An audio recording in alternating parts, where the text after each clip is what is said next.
அனைவருக்கும் வணக்கம். இன்றைய லீகல் அப்டேட் என்னவென்றால், முதல்ல அதற்கான கேள்வி என்ன? ஏன்னா நீங்கள் ப்ராக்டிஸிங் இருந்தீங்கன்னா இந்த வழக்கை பயன்படுத்தி உங்கள் வழக்குக்கு பயன்படுத்தி கொள்ளலாம்.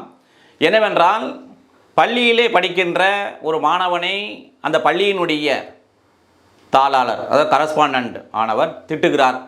உடனே அவர் போய் ரூமில் போய் கதவு சாத்தி தூக்கிட்டு இறந்து விடுகிறான்.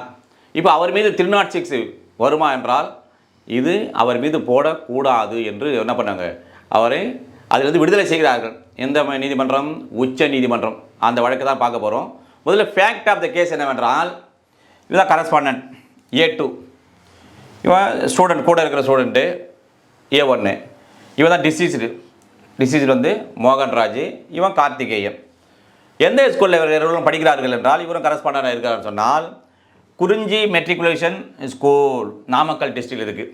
இங்கே படிக்கிறாங்க. படிக்கின்ற போது இவர் ரெண்டு பேருமே ஒரு குரூப்பாக இருக்கிறாங்கல்ல, வேற ஒரு குரூப்பாக இருக்கிறதால அடிக்கடி இவர் ரெண்டு பேரும் திட்டிக்கிறானுங்க. திட்டிக்கொண்டு இருக்கின்ற போது ஒரு நாள் என்ன பண்ணார், கரஸ்பாண்டன் வரார்.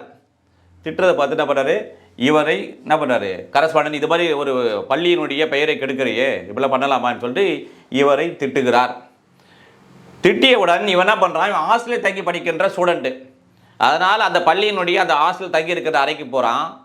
போன உடனே அங்கே யாருமே இல்லை. என்ன பண்ணுறான், கதவை சாட்டிக்கின்னு நைலான் இதில் கையில் வந்து நம்ம தூக்கு போட்டு இறந்து விடுகிறான்.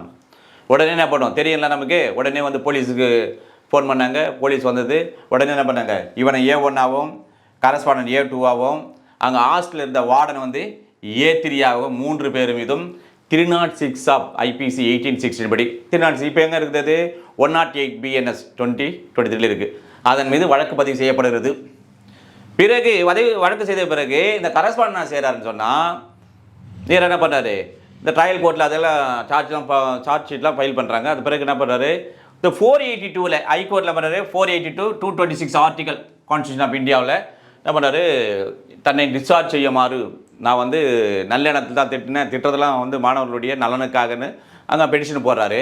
இதை விசாரித்த உயர் நீதிமன்றமானது என்ன பண்ணுறாரு, இல்லை உங்கள் திட்டியதால் தான் நீங்கள் இவன் தற்கொலை செய்து கொண்டதற்கு நீங்கள் உடந்தையை என்று சொல்லி என்ன பண்ணாங்க, பெட்டிஷனை டிஸ்மிஸ் செய்து விடுகிறார்கள். பிறகு கரஸ்பாண்டன்ட் அவர்கள் SLP ஆர்டிகல் 136 படி இந்தியன் கான்ஸ்டியூஷன் படி என்ன பண்ணுறாரு, ஸ்பெஷல் லீவ் பெட்டிஷன் போகிறாரு. அதை பெட்டிஷன் அலோ ஆகிறது. பிறகு உச்சநீதிமன்றமானது இந்த வழக்கை விசாரணை செய்து என்ன ஃபைண்டிங் சொல்கிறார்கள், என்ன எல்டு என்று சொன்னால், அங்கே சொல்கிறார்கள் என்ன சொல்கிறாங்க, அதாவது இந்த கரஸ்பாண்டன்ட் அவர்கள் இந்த மாணவனை திட்டியது என்பது அவனுடைய நலனுக்காக, அவனுடைய முன்னேற்றத்திற்காக, கல்வியை போதிப்பதற்காக திட்டிருக்காரே தவிர மற்றபடி எந்த எதுவும் இல்லை.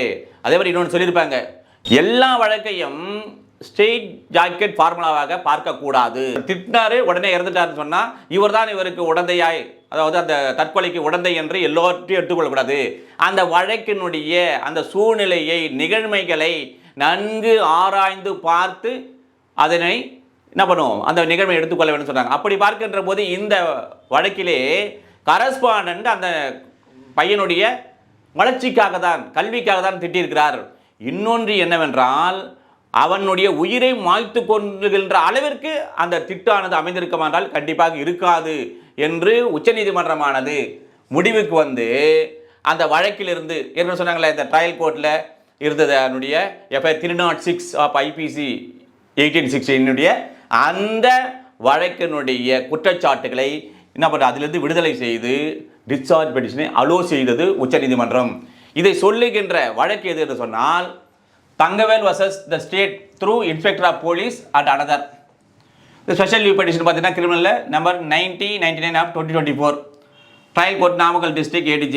ஓகே, இதை இந்த தீர்ப்பு வழங்கிய உச்ச நீதிமன்றத்தினுடைய நீதி அரசர்கள் யார் யார் என்று சொன்னால், ஜஸ்டிஸ் ஆனபிள் மிஸ்டர் அஷனாவுதீன்